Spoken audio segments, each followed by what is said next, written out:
Hey, everybody, welcome back to the Live Ultralight podcast powered by Outdoor Vitals. Today, we have a special guest on, Craig Obrist, who actually came on our Colorado Trail 140-mile hike this year. Now, Craig was one of the unfortunate of the two of the five of us out there who had to get off trail. So, in this one, we're gonna learn a little bit about Craig, his background, because he has very interesting background on what he gets to do for work. And play. And then we'll talk a little bit about his experience of getting off the trail, how he approached that, how things went, and what we can learn from those unfortunate adventures. But I think there is a lot to learn, and obviously, Craig, you're a wealth of knowledge, and so I think this will be valuable whether you ever have to get off trail or don't, and also just some of the decision making process. I think that had to go into that to make a smart decision. So, Craig, happy to have you on the podcast. How are you doing today? Good, good. Really, really good. Hot in here where I'm filming right now. So, I was just thinking the same thing. We don't have much airflow in this room that I'm in right now, and so you're going to progressively see my face get red if you're watching this on YouTube. Um, but not nearly as hot as I think you are in Georgia, right? yeah, in Atlanta. Yeah. So, So, well, let's do a little bit of background on how we met, how we came to know each other, how you ended up on the trail with us for our OV 100-mile hike this year.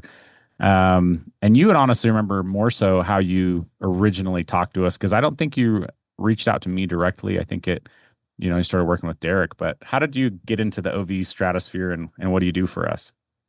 yeah. So, it would have been a few years ago. I messaged you guys on Instagram. So it's probably Derek that I talked to. I'm pretty sure it was Derek. And I was like, hey, man, I'm going on trail and I'm a photographer and a videographer. And, you know, post or pre-COVID, I was doing 100% weddings. And then after COVID, I was like, hey, I need to kind of diversify everything that I do just in case I can't shoot events for a certain amount of time or whatever. And I love the outdoors. So I was like, hey, I've seen Outdoor Vitals gear, love their message, love, the gear and stuff like that and what I've heard. So I messaged and was like, hey, man, I'm going on trail and would love to shoot some stuff for you guys. And then I ended up going on a trip shooting some stuff for a few of your bags and clothing. And then from there, just gotten a good relationship with you guys and shooting gear as I go out on trail and as I'm going on adventures and stuff like that, just letting you guys know, like, hey, I'm going to be here. What kind of content do you need? And so I talked mostly to Derek. I think I stopped by the office one time a couple of years ago because I was going to Zion and I was driving through where you guys are and came and stopped by and said hi and stuff like that. And so hit it off with you guys. And there was a trip last year. I think the trip you guys went on was the one I was hopefully going to be able to go on, but I was in Paris with our family for like our big family trip that we haven't been trying to do for years. And so was lined up this trip this year, hoping to do, 130, 140 miles with you guys. Was hoping to do it, but You uh, you were know, you were ready. You were absolutely ready to do it for sure. But to back up just a little bit in this story, um, it's very rare that someone cold emails us, cold messages us, and that we take any action on it. So, and this is kind of your livelihood now. So if you don't really want to like speak too much on it, but I wonder if you have any thoughts on like why do you think Derek was like, yeah, we'll send you some gear, you can give it a shot. I mean, I yeah, will say first off, you were willing to work just for gear at first, right? So yeah. like you weren't coming in and being like, hey, send me gear and 5 grand and I'll take some pictures. It was like you were putting in the sweat equity. No, exactly. I think you guys were actually, and we talked about this a bit on trails, like you were one of the first companies to really give me not a platform, but give me a chance to shoot gear and stuff like that. Because at that point, I had no outdoor portfolio at all. So it was mostly just, I've shot a lot of corporate stuff, a lot of event stuff. I've gone outdoors. I've shot for some sporting companies and some, big corporate companies and stuff like that. But when you don't have a portfolio to show, no one really trusts you. They're like, hey, I mean, it's great. You think you're going to go outside, but are you really going to be able to take some cool pictures? So yeah, you guys sent me some gear. I sent back some me were epic images. So, with the sun setting and everything else, I just love. And then I think one of the things too was like you guys love real imagery, like you can contrive stuff out in someone's backyard in the woods, but there's something different about me going out on a trail and shooting something where I have to carry it all out there. Because a lot of times when I'm taking pictures, the picture looks like I just have gear on, but in reality, I have two or three changes of clothes in my bag that I don't really need for when I'm hiking, but I need it for pictures. I might need an extra few lenses. I might have two sleeping bags because I'm shooting one, two different sleeping bags that you guys have or a company has, two tents, and so sometimes I'll split the weight with my wife when she's with me. So I give her all the easy stuff, of course, but yeah, I think it was the real imagery that I was creating that really kind of connected us to the outdoors. Yeah. I Yeah. mean, if anyone has seen our last model of catalog, like almost every photo in there, Craig has taken. So obviously you take great photography and we've really come to appreciate that. And I agree because I think you of all the people that I've heard about working with or that I have worked with, you seem to really just get out there on trail and like do real trips. You're a trail runner, you run ultras, you get out on trail a lot, and I think that's a huge key to the success because it seems like you just have a real passion for it. Like you really love it, and you're able to lean into that, because it's really easy for work to become or for play to become work and like kind of lose that spark. But it seems like Yeah. you are just constantly planning and doing it because you truly enjoy it. So I think that's awesome and a big part of what makes it all work. So tell us a little bit about your backpacking background because I kind of took you on this trip based off of just Derek saying, "Oh yeah, this guy, he knows what he's doing." And I was like, "Okay, Derek, if you're going to vouch for him, he can come with us."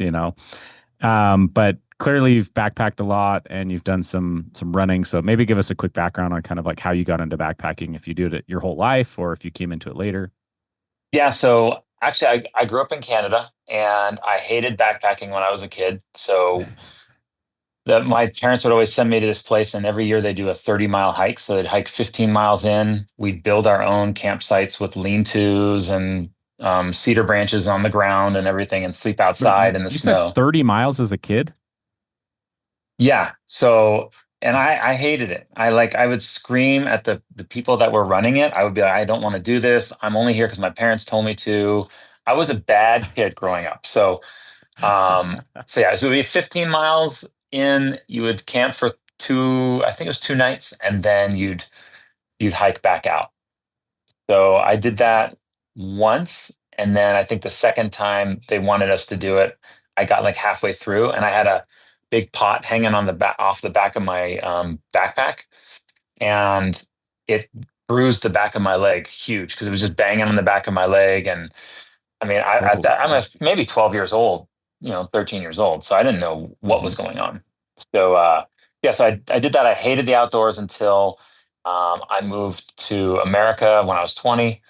I started backpacking around 2017 is really when I started kind of enjoying the outdoors again and stuff like that. I think once my kids got old enough to enjoy the outdoors, and I was like, hey, you're not playing video games all day long. We're going to go outside and play. So, and there's about 80 acres of woods behind my house that goes to the Chattahoochee River.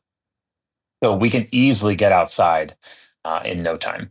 So fell in love with that, started just camping a night here, a night there, started watching, binging YouTube videos and stuff like that, and realizing like, hey, I love the outdoors. Let's start camping more. And then planned a couple of long trips with my friends. Um, did the Wonderland Trail last year, which was awesome. Um, I've done other smaller, like 2 or 3 day trips. I've never done anything like crazy through hiking, like the guys that I met on trail that are like spending, 6, 7 months of their lives doing nothing but walking. Yeah, Um, but different. yeah, yeah, definitely different. So that's basically what I did, and then prepping for this trip too. Like I remember you saying, like, I don't know, it looks like you got a lot of gear there, and I was like, no, I'm good, I'm good.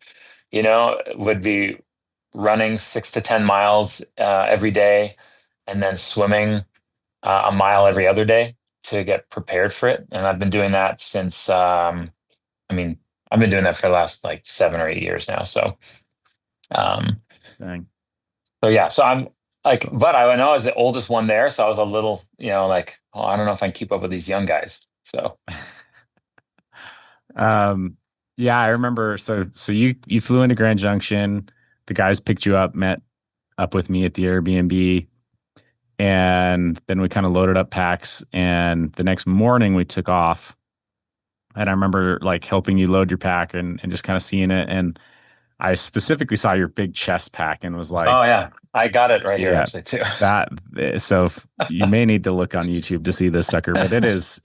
I mean, it would go shoulder strap to shoulder strap if it was on your chest, and it's really big. And I remember just like picking it up or moving it and being like, Craig, I don't know about this, man. Like, what are you? So then as we're driving, I started asking him, like, what are you bringing? And I talked you out of a few things. I talked you out of some extra mics and an extra camera. I tried to talk you out of a lens, I think. And so we got a couple pounds out of it, but you were still coming in with a lot of camera gear, big tripod. You had a couple battery banks. And so you did hand off a few of the battery banks, but it was very minor compared to what you were carrying, as we'd find out later. But yeah, we started the trail. And any thoughts, I guess, coming into this trip before we just dive into the actual trip itself on how you're feeling or what your expectations were or anything like that? Yeah, I think I was expecting for you guys to just be way ahead of me. So so I was training extra hard because I told my wife, I was like, listen, I don't know. And she's like, no, you got this, no problem. Because I always downplay myself. And when we got on trail, I was like, hey, I'm keeping up. And because the extra weight of that pack, I actually weighed it when I got home to see exactly how much. It was like 11 pounds with everything in That it. chest pack? That chest pack was 11 Oh, pounds. I think we thought it was like goodness. eight and I was eight and a saying eight half. to 10. Yeah, I Yeah. was thinking 8 to 10, but 11. So Wow. yeah. So and there's no support other than just sitting right on your shoulder straps, and it's Uh, just digging in. yeah. So We'll um, get to my thoughts on it later. But yeah, I mean, you're carrying extra weight and you knew you were going to, so you were trying to plan accordingly and be yeah, prepared. yeah. And then elevation also, since I live at 1,000 feet, a little below 1,000 feet here where I am in Atlanta, I was like, how am I going to do with elevation? And so I actually was surprised how well I did with elevation, considering. And I think since I swim, I've always heard that if you swim a lot, that helps with elevation because you're always kind of hyperventilating when you're swimming and doing deep breaths and stuff like that. So um, that Okay. was my thought. That was my thought. Yeah. So you felt like you were scared coming into this because you knew you had extra weight. You thought you were going to be behind us. So a couple things there. Um, yeah, you weren't behind right out of the gate by any means. And I would say that this was the least prepared I've ever seen the team be to go on the hike. And I have a few reasons for that. One, I think we're all a little bit busier than we were in years past. Just families are growing, job responsibilities, things like that.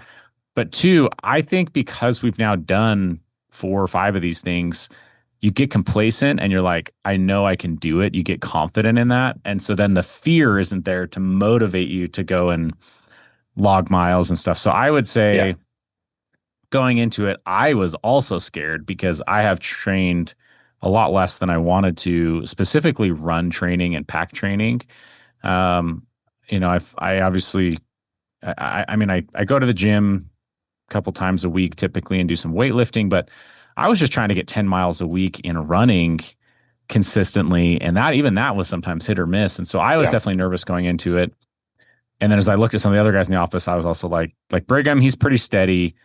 Derek, I feel like I've seen some of his mileage drop pretty considerably since he had a kid last year. And so I was also nervous for us.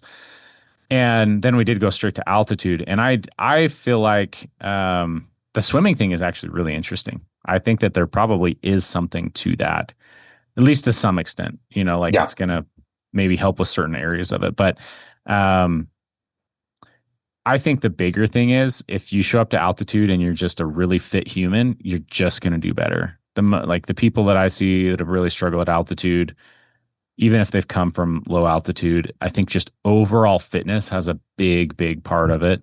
And then obviously you being an ultra runner, you understand how to hydrate and fuel and stuff like that. And those play big dividends. Um, but yeah, I can see why you're like concerned coming into it because there's a lot of variables. You haven't necessarily done this many miles a day. And we were planning to do about 25 miles a day. And we started at 12,500 feet and Yeah. like stay there for a long time. So yeah, I can see that. But so yeah, you come out, you know, you meet all of us crazies. We hit the trail. You're feeling pretty good. Um, yeah, I guess walk us through kind of how you feel like the first day went and anything that stood out. Yeah, I mean, the first day was, I mean, it was amazing. So, I mean, the weather was great. So I was expecting it to be a lot warmer, and so when it was a lot cooler, that helped a lot. When we got to camp, I was worn out. I think that night was the first time I was like, "Hey, I'm resting, and it's hard to breathe." But that was probably the hardest. Oh, that's right. Was You also woke up in the night. Yeah, I woke up in the middle of the night, and I don't remember exactly. Part of it had to be like a dream slash panic attack. But from what I had talked to somebody is, your body's so used to breathing at a certain heart rate when you go to sleep. And so my body went down to that heart rate, but yet we're at elevation. So I'm trying to take in these deep breaths. And I woke up in a pile of sweat, dizzy, fainty, about to faint. I, take off my bag, my clothes. I'm just like lying there about to, I thought I was about to scream to you guys, like, hey guys, I don't know what's going on. I took a few deep breaths and I was like, oh, I'm okay. This is normal. This is, a little shortness of breath is normal. And I think I went to bed a little too hot too, because I expected it to be cooler in the night. So I just like, you know what? I don't want to wake up. I want to try to sleep. We were dead tired that first day too. And so the hiking part was, to me, honestly, was way easy. It was actually the falling asleep and trying to sleep hard at night that was pretty brutal. I think all of us had a hard time kind of falling asleep that first night Did a you, little bit too. did you get a headache or anything? I know that most of us kind of got headaches by the end of the day, but Yeah, I didn't get any. I never had any headaches. It was always just that, like, take three normal breaths, and then all of a sudden I'd have to take like two deep breaths, is what it felt like whenever I was just standing still or lying down. But when we were hiking, my heart rate was just so fast that I was just constantly just sucking in air all the time. So it was hard to yeah, like film you guys and then be like, okay, now I got to catch up.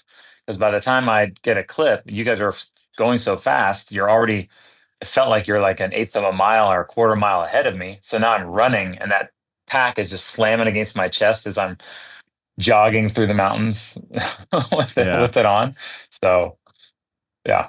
Yeah, I definitely, by the end of this trip, I learned that 25 miles a day is just too much to accomplish what this is supposed to accomplish for us. Like, you really can't film, you really can't, like have the energy to take shots and stuff that you want to.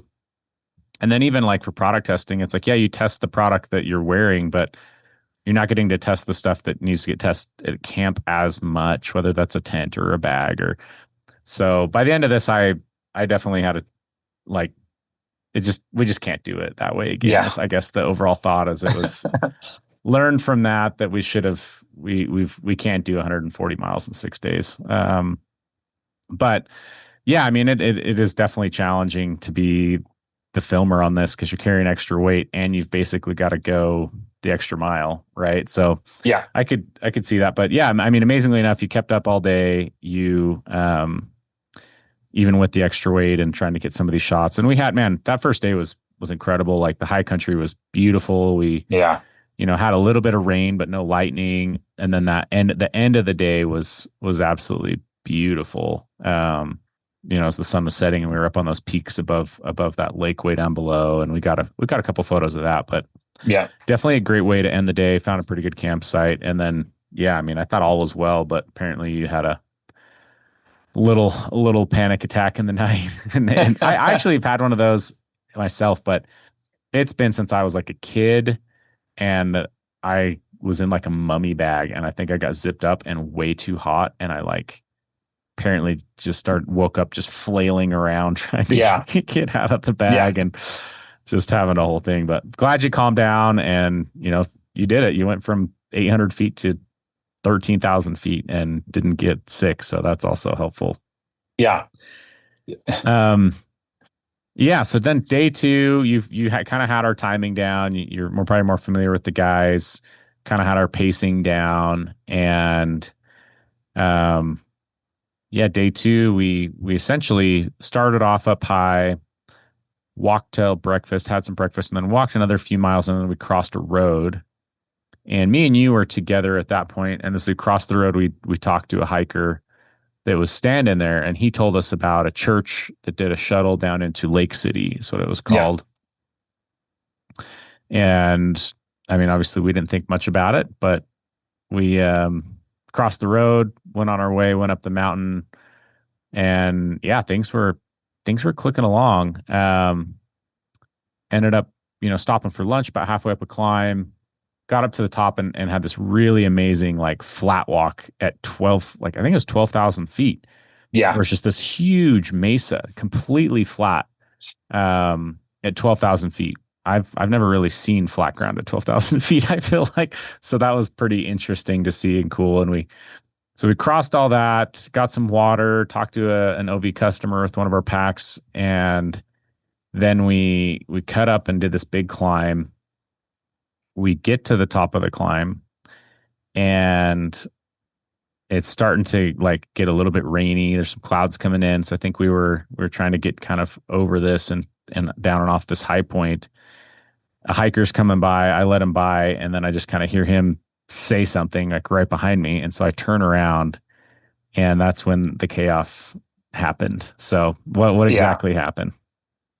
So that spot that you guys were hiking in front of me, it looks so great. And I have this rule that I always tell my wife, and it's what I always do for myself is if I never take my camera gear out while I'm walking, because then I'll take my eyes off trail, especially when it's all, rocky and stuff like that.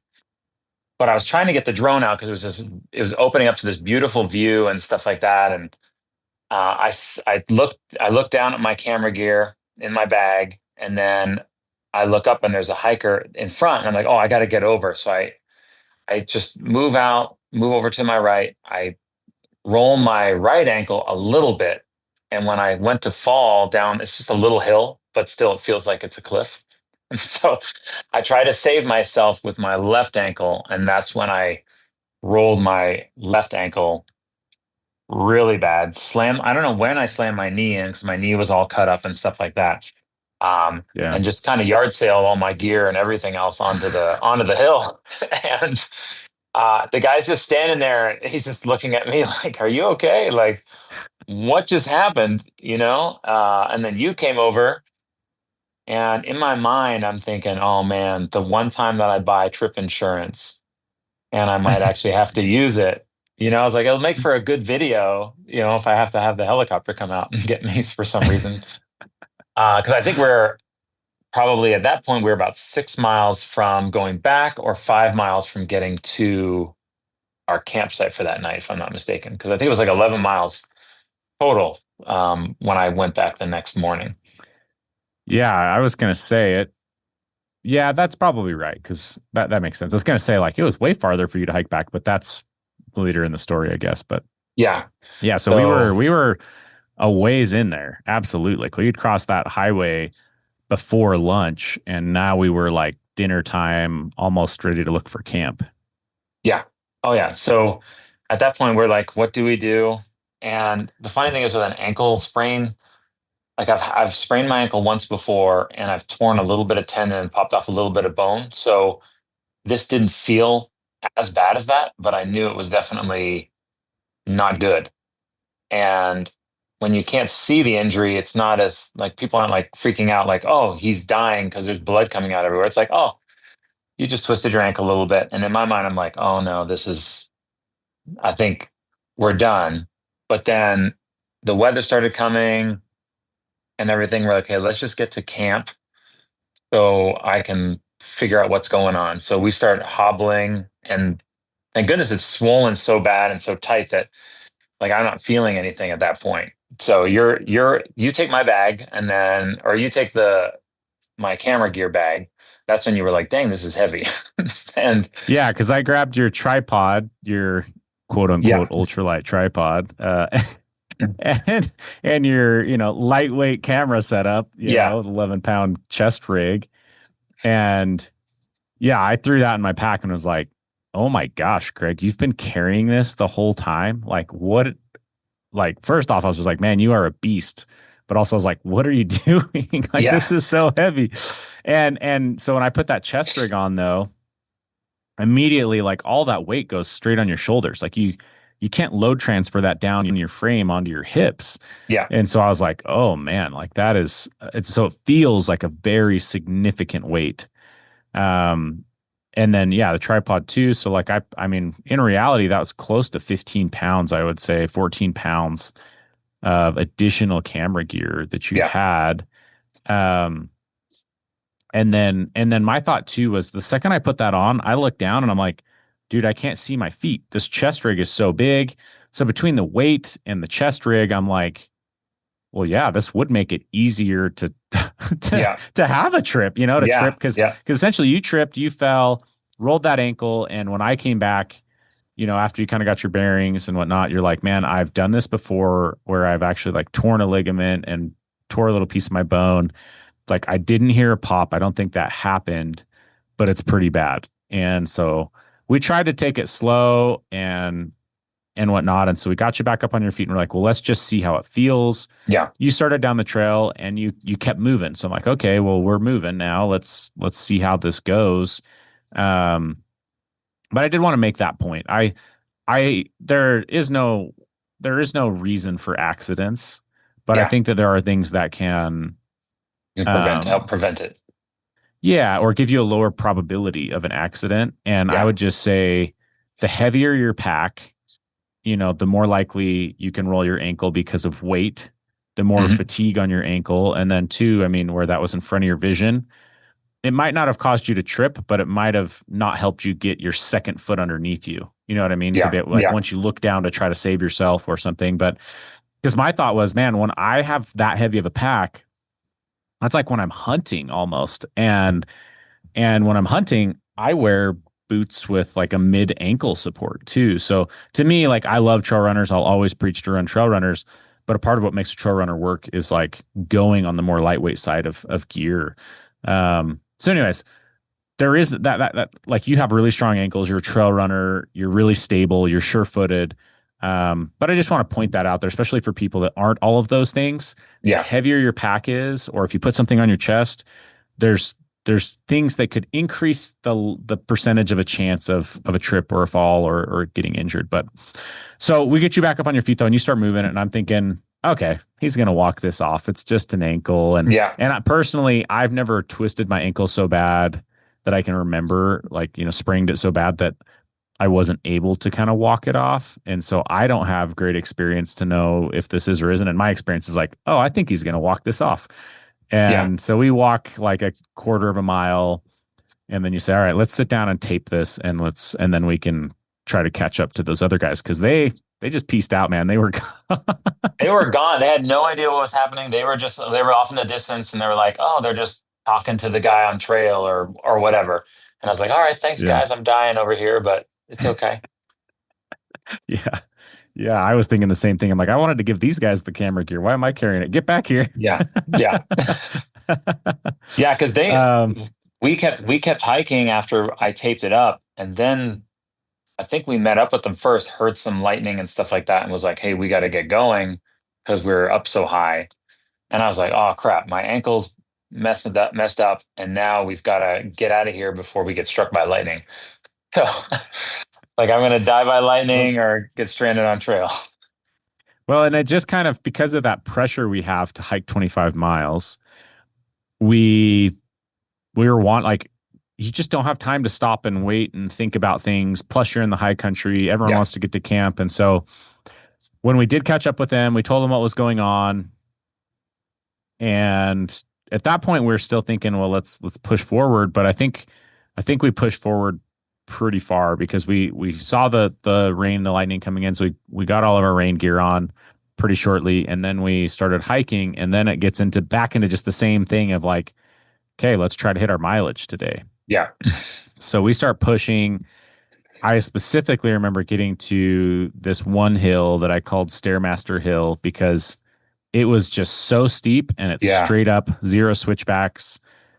And at that point in time, I had your chest rig on and maybe still your tripod. I can't remember when I passed that off, but and I'm hiking this hill and I'm going, oh my gosh, this sucks. How is Craig doing? So I'm trying to like watch your ankle from behind.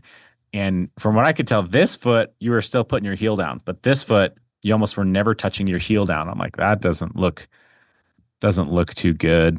Yeah.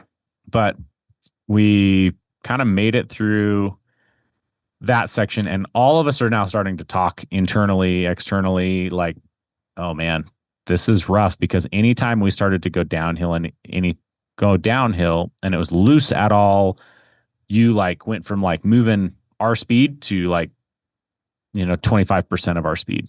Yeah. And so we got to the top of the hill and we started to go downhill. We're thinking, hey, we're probably going to camp down here. We're going to go ahead of you. You take your time on this downhill. And um, thinking that you were going to take a long time, really. And so we got to the bottom of this downhill and we randomly ran into this guy named Poncho that was laying in his tent with the door wide open, like on the trail. Yeah. And so we started talking to him, and within like what felt like 30 seconds, might have been a minute or something, you were right there behind us. You'd Yeah. done this like 400-foot drop down. And I'm like, when I saw you there, I'm like, hey, he's good. He's fine. He's good. Yeah. And you're like, no, I really tried to push it there to see how it felt. And I'm like, okay, but you're good. And so we ended up climbing up a little bit further and stopping for camp. And at camp, we started to really discuss more. Now you had another 4 miles or something on your ankle. You kept mileage okay. And my thought was like, okay, he'll wake up. It'll be a little bit better tomorrow and he'll be good. But we kind of walked through these scenarios because the next morning I was going to get up and hike this 14er San Luis Peak. So I was going to leave camp an hour before everyone else. You were going to roll out with the other 2 guys an hour after that. But you did say like, I'm going to try to see how it feels over the night, get up in the morning, test it out, and then we'll really know. Yeah. So yeah, I mean, tell me what your thoughts are rolling into camp that night specifically. Like, I know what you said, but I don't know what you were really thinking on the inside. So I really thought, I think I might be able to do it. I was 90% sure I was going to be able to do it at night. Because it was still kind of loosened up and everything else. And it was still really swollen. So there was that Mm-hmm. tightness there. But when I went to bed, when I woke up in the morning, because you were already gone, because you had already gone to do that 14er, because you got up an hour earlier than us to go and do that. And I woke up and I was like, I couldn't even walk on it. It was just so stiff. And I was like, okay, let me take Advil real quick. Let me walk around on a little bit and everything else. And then I went to the other way. I was like, okay, there's a 10% chance I'm doing this today. Because It went from 90 to a 10. yeah, I flip flopped the next morning and I was like, I don't think I can do this. And my wife will tell you, like, I don't quit anything. I'll go through when I'm like cut up or torn or won't sleep for days to get stuff done and everything else. I hate quitting. I hate quitters. And then I was like, I don't think I can do this. So I think I maybe went 200 yards with Derek and Caden. And then I was like, I don't, sorry guys, I can't go anymore because I think I could have done, I think I said this, I think I could have done maybe 8 miles a day, maybe 10, Mm-hmm. being able to take my time. But at trying to push 25 miles a day, there was no way I was going to be able to do that because the downhills were torture. And then uphills, I could go on my tippy toes the whole time, but there's just something funky in the side of my foot and my heel that was just like, if I push myself too much, I'm more prone to rolling it even more now too, just on something simple. So, Yeah, your stability's gone out of it. And yeah. And so I was like, man, this sucks. Like I mean, I'll admit it. When I turned around from the guys, I shot a drone shot real quick, and I just sat there and cried for like 5 minutes, going like, "Man, this sucks. This really sucks." Because now I'm just gonna have a few days of nothing. And then I let everybody down, but I was like, well, it wasn't my fault, kind of thing. You're running through all the scenarios in your head and stuff. And I was like, well, we'll make lemon out of Yeah. lemonade and stuff like that. So um, I think I tried to message you on the satellite device, but I didn't, it didn't go through. So I was like, I hope you find the guys and stuff.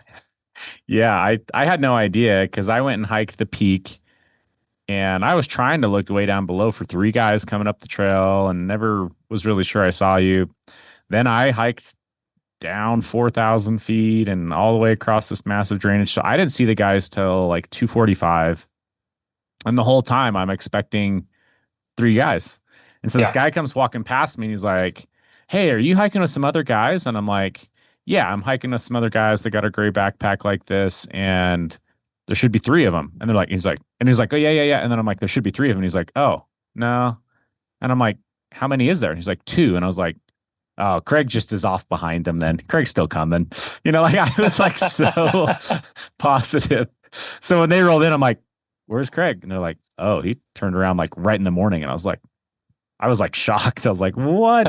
Because you did like 4 miles Yeah. and we're doing good. And so in my head, I just was such an optimist. And that's probably the big takeaway is guys like me and you, we don't really know quit and we are very familiar with pain, and it's just one of those things where like sometimes turning around early is so much more of a smart choice.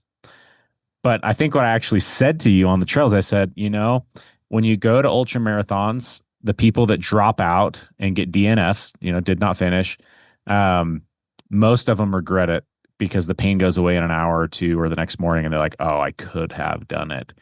And so I said something like that to you, Yeah. which You probably did. isn't the smart thing to say.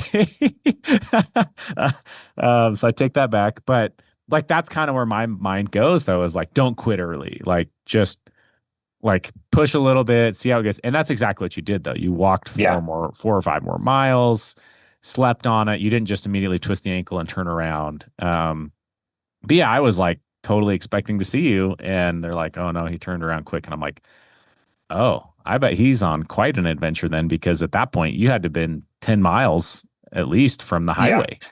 Yeah. Oh yeah. So I was like, I sat down, took a second, and the funny thing is one of the things that when I do my own trips, I'm always the trip leader. So I already have the plan and everything else. But with this trip, I was basically following you guys.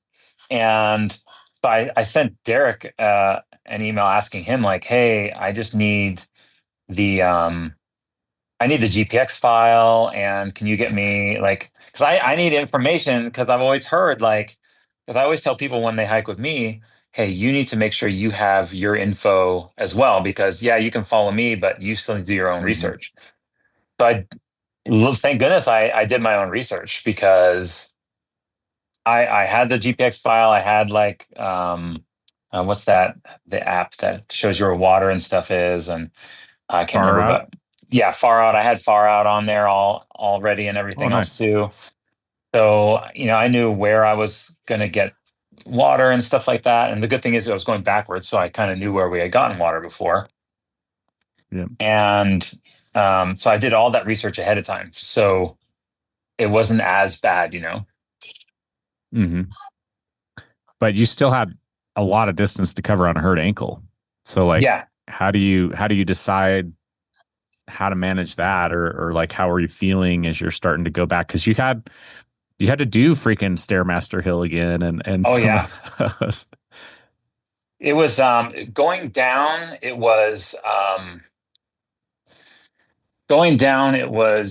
Well, the good thing is Stairmaster Hill, it was down, and that was a bad way. But the good thing is I didn't have to go back up it. So, and I knew that we had that mesa that was like 3 or 4 miles. So I was like, okay, I think at least that's flat. I can take my time on that. But I also knew that there was a huge stretch. And so I basically pushed myself that morning going, okay, I'd rather get to town and get this thing elevated and up and looked at. So I actually got caught in a storm on that mesa. I'm looking to my The left and I'm worst like, there's, possible place. yeah. Yeah, There's I nothing couldn't. to hide behind, no trees, complete flat for 3 miles at 12,000 feet where the clouds are rolling in. Yeah, it was. I have video of it too because I was like looking over the storm, going, okay, there's a storm over here, and there's a storm behind me, and the wind's blowing this way, and I can see it and hear it coming.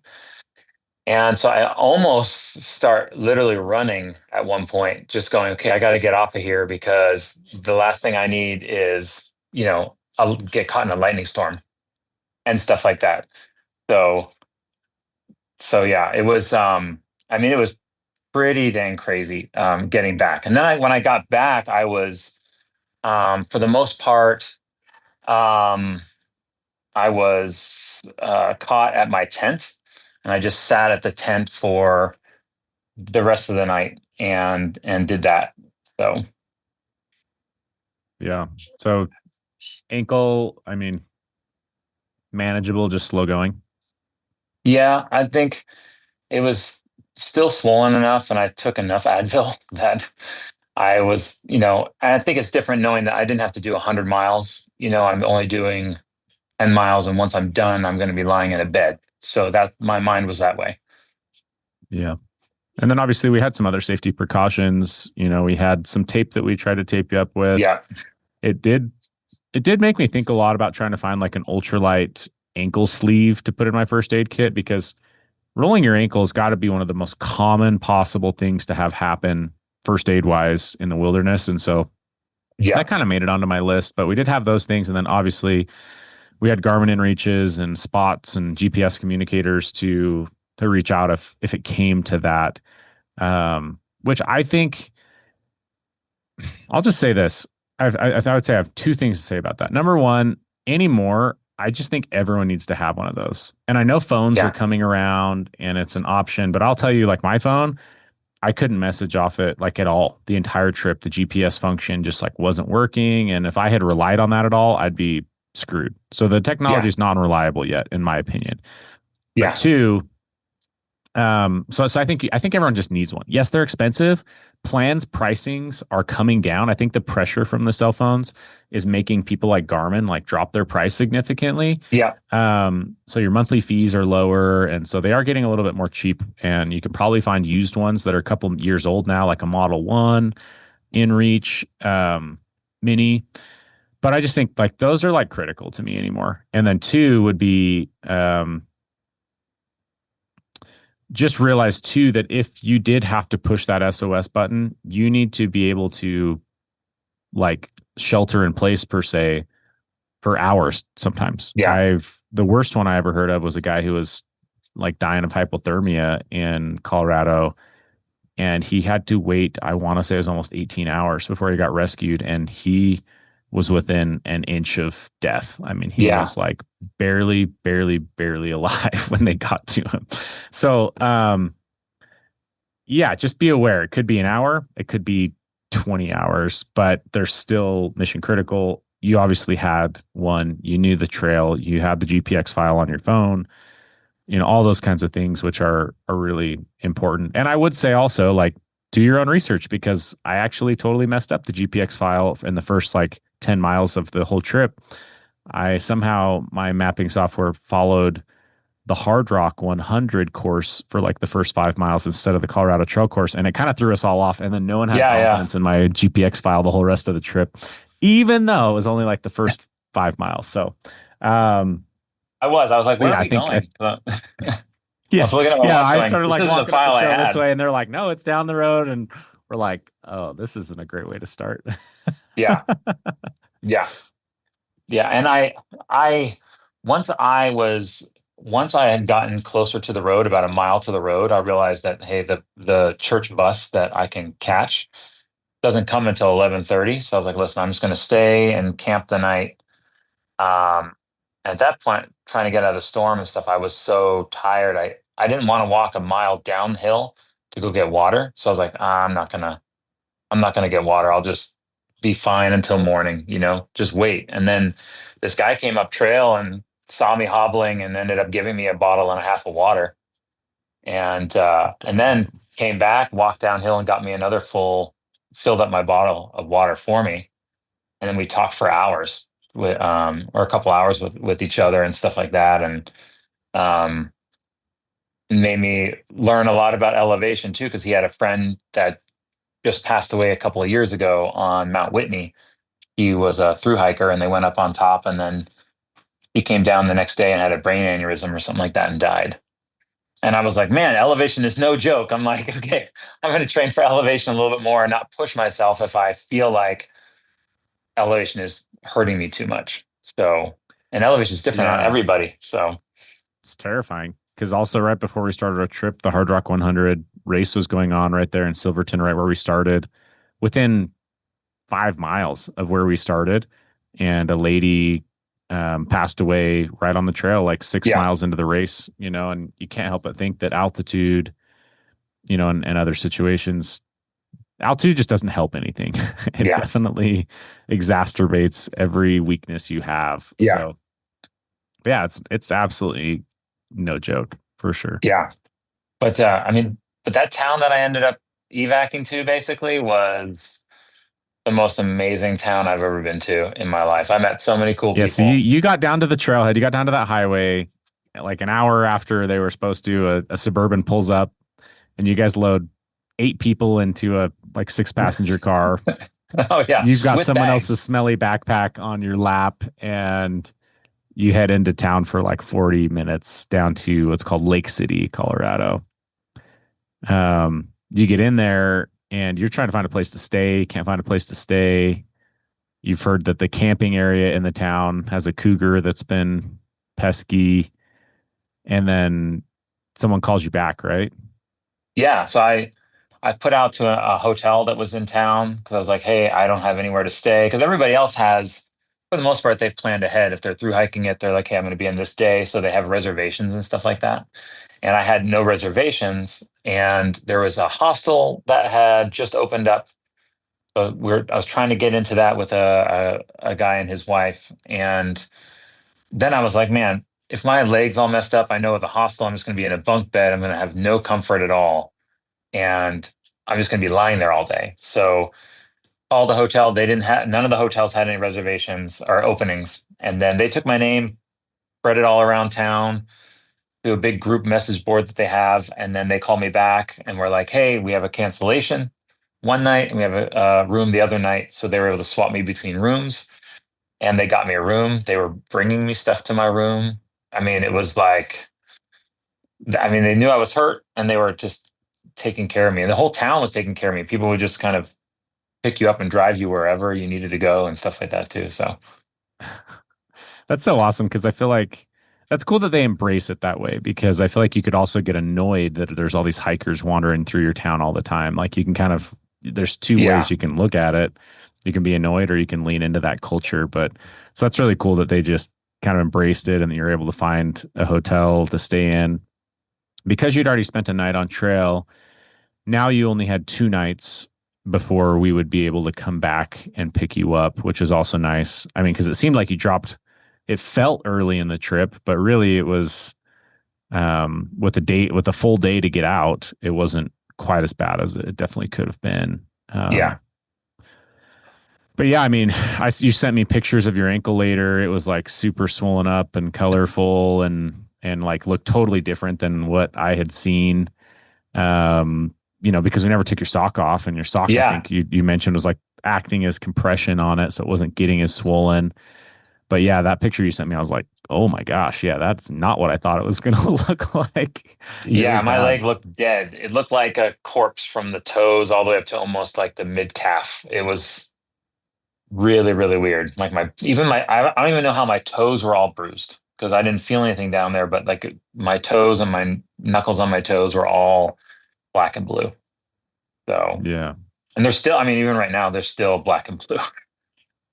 yeah, yeah. That's crazy.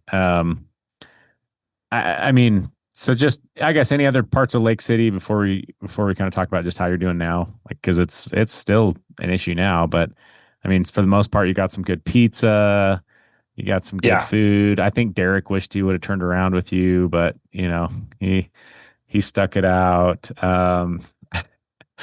Yeah.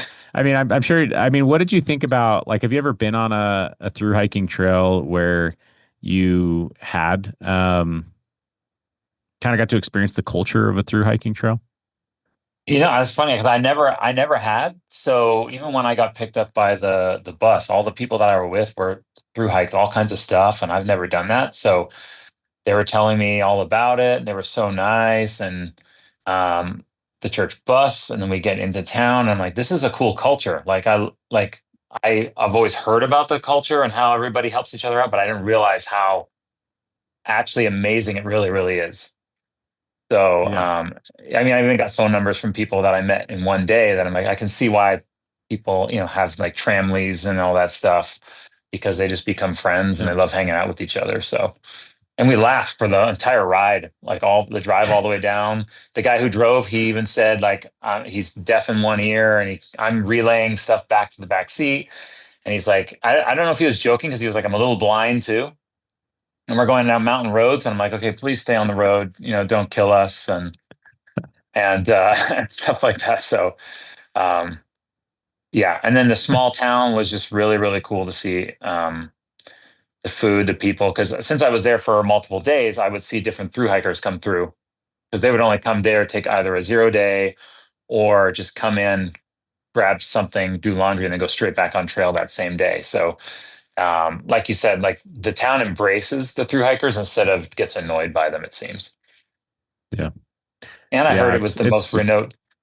Sorry, someone there told me it's the most remote town or city in the United States, in the continental United States. So I don't know how true it is, but they were like, this is the most remote town. So I wonder like by what definition remote yeah. is, but it is in the freaking middle of nowhere. Absolutely. Like you have to cross the Rocky Mountains to get to a town on the other side. The town that we came in to get to you from was over an hour away, an hour and a half in the mountains, so Mhm. it was beautiful driving down to pick you Yeah. up. Absolutely beautiful country, massive river, people fly fishing, driving across these massive like like like rolling hills of sagebrush at 10,000 feet, 9,000 feet. It was just really, really pretty area, but such a cool Yeah. city. Definitely like Lake City, Silverton, Ouray. These are all cities that definitely need to be on people's bucket list to pass through at some point. So, Oh, yeah. and you mentioned this, but just how is the ankle doing now? It's good. I mean, it feels the exact same as it was on the trail, actually. So I'm hoping to be back in about 3 weeks to be able to run again and stuff because I have to go to Mount Whitney in September for 5 days. And so I need it to be better by then because I have a photo shoot there. Um, Yeah, So we'll see, but I've been doing therapy and just my own therapy because since I heard it before, I had all the therapy yeah, jargon before that I can do. So yeah, it's the black and blueness has gone away, which is the funny part because it doesn't look like it's in pain at all, but it's definitely like super tight. So yeah. Well, I was super bummed because you were the only one that was like for sure going to hike the 14er with me. So when I yeah, got up there, I was like, man, Craig would have loved this. I was like feeling way bad for you. And it's okay. but I'm glad that you have another 14er on the list to do this year. So that at least eases that pain a little bit. Yeah, But yeah, it was a ton of fun to have you out. I mean, I really hope that we're able to do a hike again, whether it's the OV 100 next year, which I'm really going to try not to make it 140 miles. I'm going to try to cut that down to a more manageable number. And, I just don't want to do more than 20 miles a day. It's like, I know we can, I yeah, don't want to, there's just yeah. not, anyways. There's just a lot of other stuff that we get out of these trips. And when we start going that far, we lose some of the other things, but yeah, I'd love to be able to hike with you on some future trips. So hopefully our paths are going to cross again, and we can finish a hike strong someday. But yeah, any other takeaways or thoughts just on the whole trip in general, No, or I mean, or yeah, just or yeah. what you do in general. I mean, I think it was a great. We still got great images out of it. Like that's my favorite part is the part that like, hey, video. I didn't get as much video, but we definitely got a lot of great, super cool. pictures out of it, and then just meeting you guys on trail and hiking with you guys and knowing, hey, they're normal humans. They're not supermen like going like 25 is hard for y'all too. It's not like I was the only one that thought it was hard. So, um, Yeah. so yeah, I mean that was the best. That was the best part for me was just getting out there. Yeah, I think if you're a trail runner and a fit person, like I think you got to train some level of endurance, but Yeah, 25 miles a day is it's doable. The bigger secret to the success, in my opinion, is understanding how to like lay out the day to like start really early. You're going to yeah, be hiking late, those kinds of things. And then just fueling and hydration. And I think if you have those things down, like it is more practical or possible, I should say, for people to do it if they really want to. Because yeah, yeah.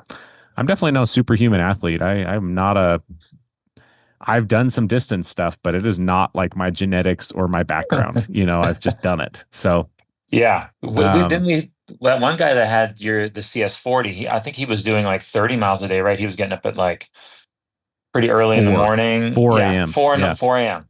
And it's different when all you're doing is hiking, but when you're trying to do content and take pictures or whatever, then you have to reevaluate and go, okay, we can't exactly do all this like you said. Like 20 is more doable because that extra 5 miles, that's an extra 2.5 hours depending on elevation and stuff like that. That's a lot of time. Yeah. And then it compounds like the fatigue. And so then you're like that fatigue is both physical and mental. And it makes it hard to capture content and to film and to want to do that. You just get so focused on the mileage and this might be kind of like coming off bad. Like, don't get me wrong. I still love hiking 20 and 25-mile days. Because I just love seeing things. You learn to love the process of moving and seeing things. But then there's other trips that I'll do where I'll go into the mountains and I'll backpack in and almost stay in one tent spot for 7 days. And I'll just sit Yeah. on ridges and hills. So like I like to do it all. I like to mix it up. This trip has, historically been our fast moving trip. But I think that, anymore, a 20-mile day is a great day and should be more of what people should shoot for if they have desires to, have a little bit of free time or take a little siesta in the middle of the day or something like that. Yeah. So, well, you take amazing photos. How do people, get to see some of your work besides looking at our catalog or our website? Where else can they? You'll actually see. You also take a lot of pictures of yourself in our catalogs and stuff. Yeah. Yeah. So you're semi famous there. Not only are you behind the camera, you're in front of the camera too. But yeah, how can people see some of your work and follow along? Yeah, so they can check us out on Instagram at Obrist Imagery, so Obrist imagery dot com. That's our website's obristimagery.com, and then Instagram is Obrist Imagery. So and it's funny because the our photography site is also a mix of my wife, she's Korean, so we have this mix of um, uh, white dad, Asian mom stereotypes that my wife does. So it's intermixed. All of a sudden you'll see like great photography, and then you'll see this weird Instagram reel that makes zero sense. So Dude, I was busting up the one you said about like the other day about like how your white dad says sorry and how your Asian mom says sorry. Because yeah, it's just so true. Like the whole like because so you came in and actually like verbally said sorry or something, and then yeah, your wife comes in and is like, "Are you hungry? Here's food. Here's food. Here's food." yeah, And that's like, from my experience living in Asia, like and traveling to Asia, it's like so true, man. They just always are trying to feed you, and yeah, exactly. Yeah. they're funny. So They're funny. I like them.